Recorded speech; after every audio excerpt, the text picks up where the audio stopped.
love the chase and the hunt, and I set the pace when I'm running. Good afternoon and welcome back to yet another edition of the Coach's Corner. Welcome to my office.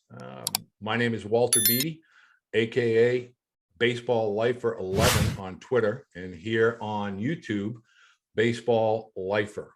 And what I try and do is answer questions from the perspective as a former player, as a former head coach at the high school and NCAA level, but most importantly, as a dad. Just try to give some insight, thoughts, opinions, and perspective with regard to children, youth sports, specifically baseball, and try to answer some parents' questions.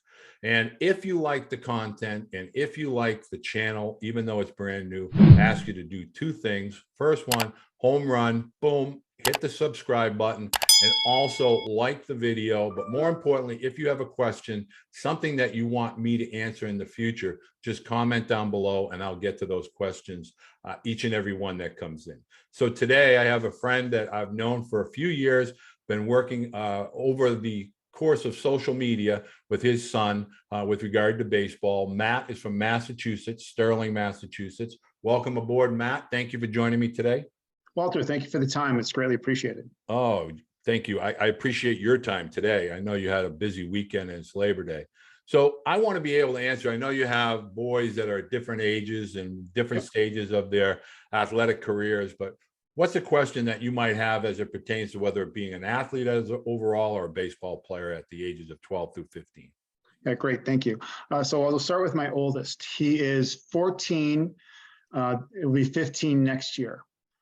He is electing to not play travel ball at U15 level and is focusing on strength and conditioning and is going in a private facility 3 days a week. So what I'm trying to uncover is how to best get his development skills through the winter time.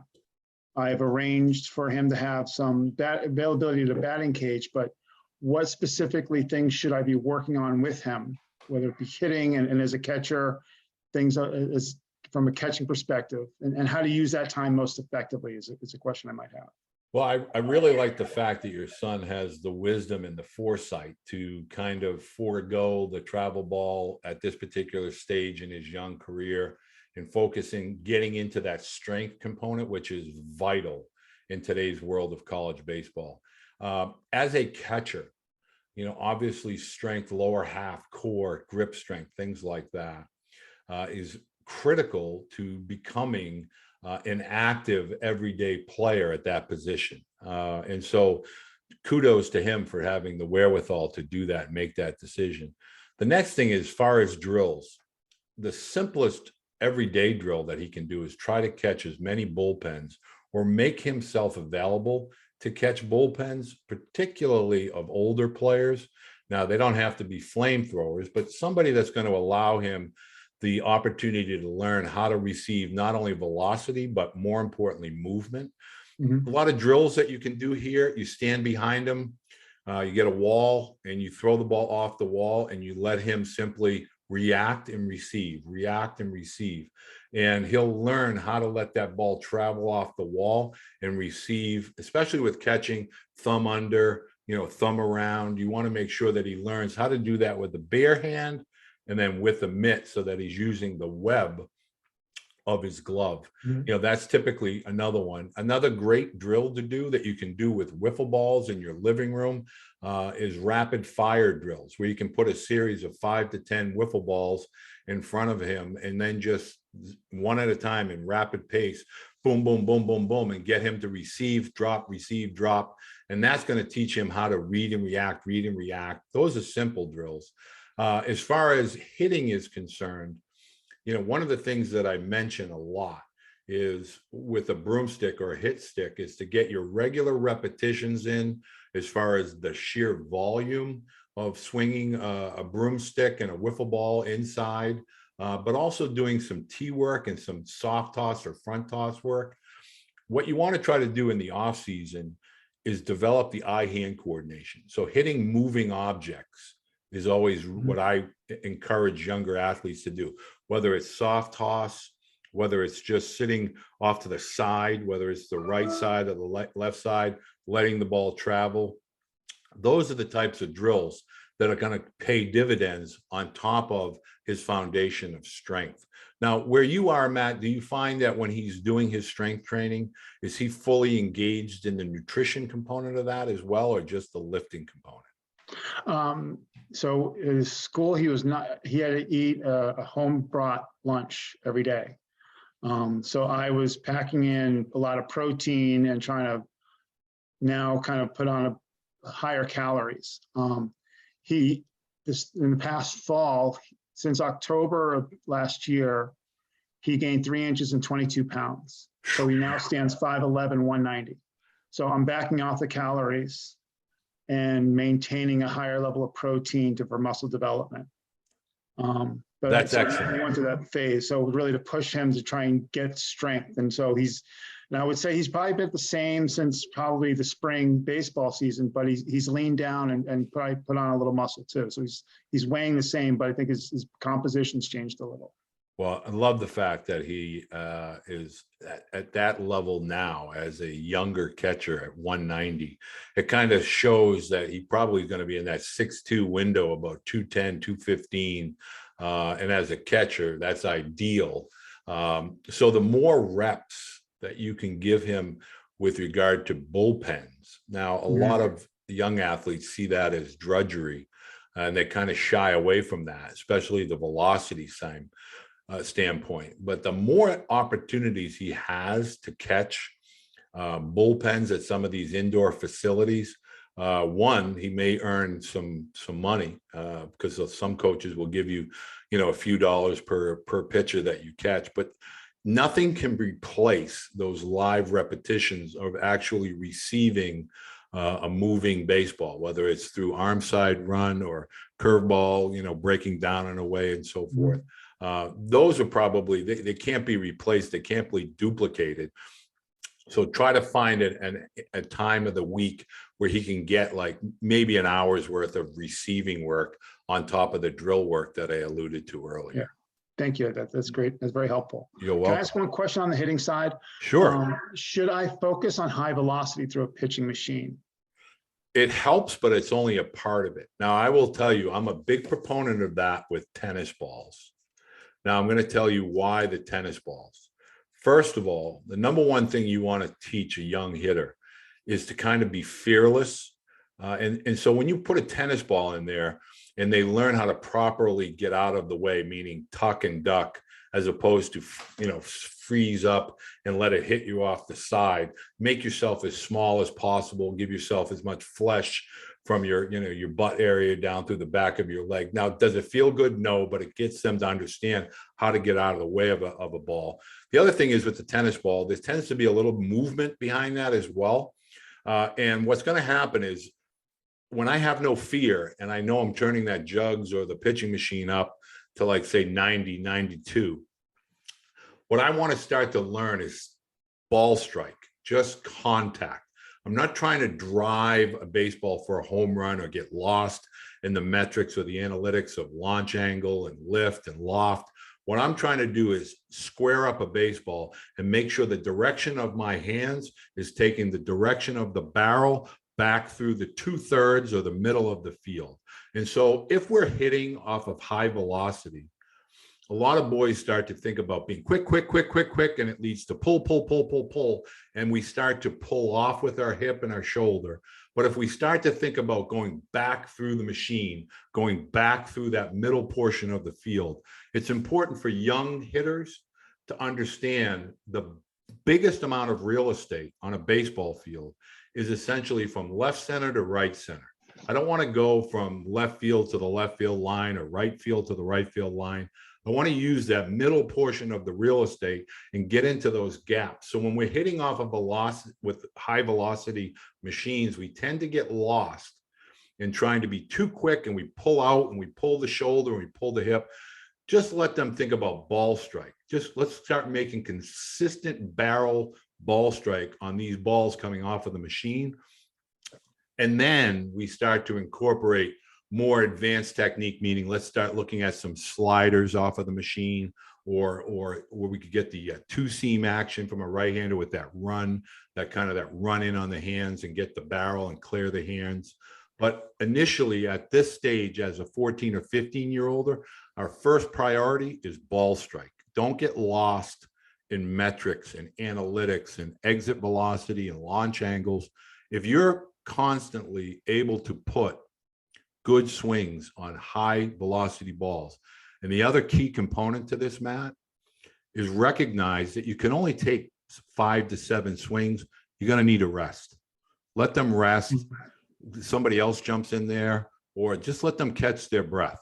Don't make it a, we're going to do 50 balls and we're going to go one rapid fire.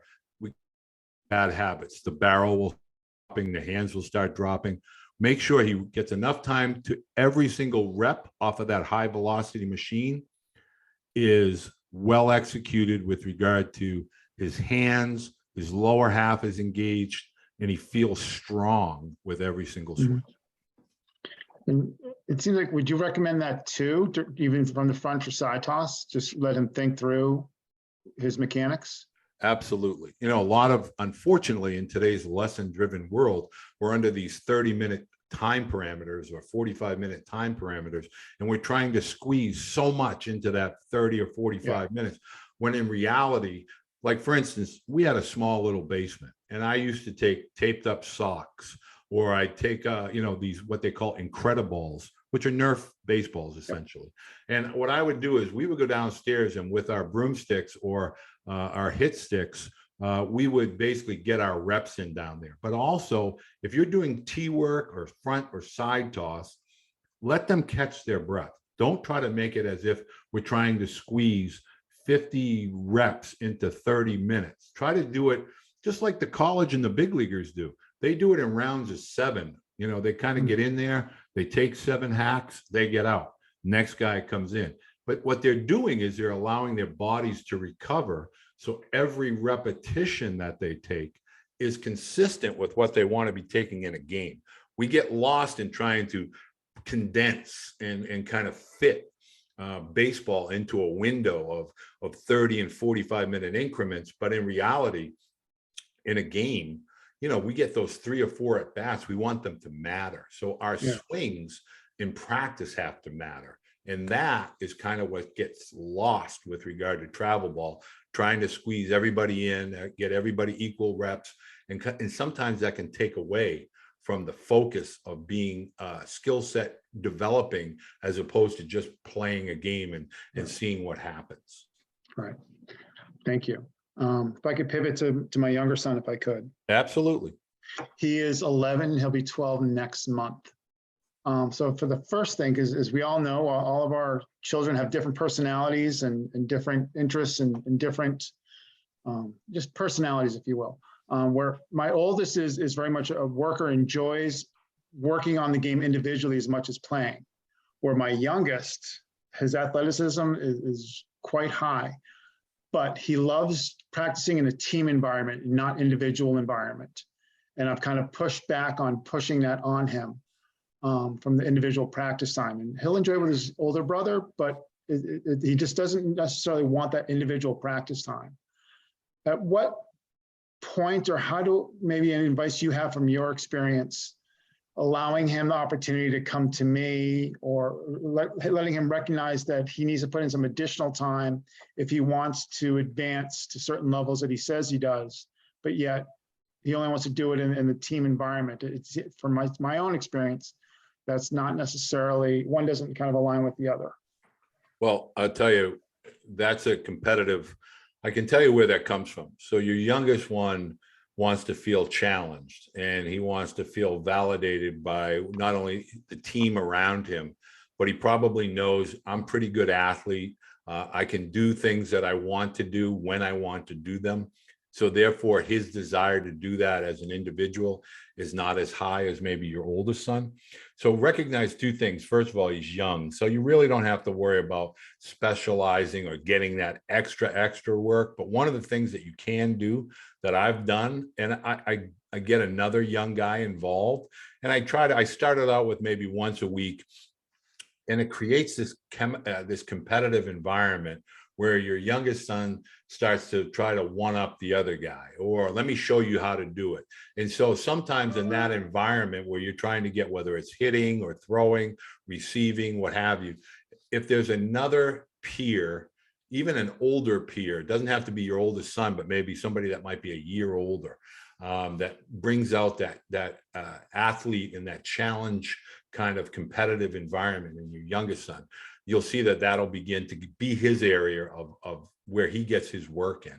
But again, from 12 to 15, really 12 and 13, it's not such a big deal.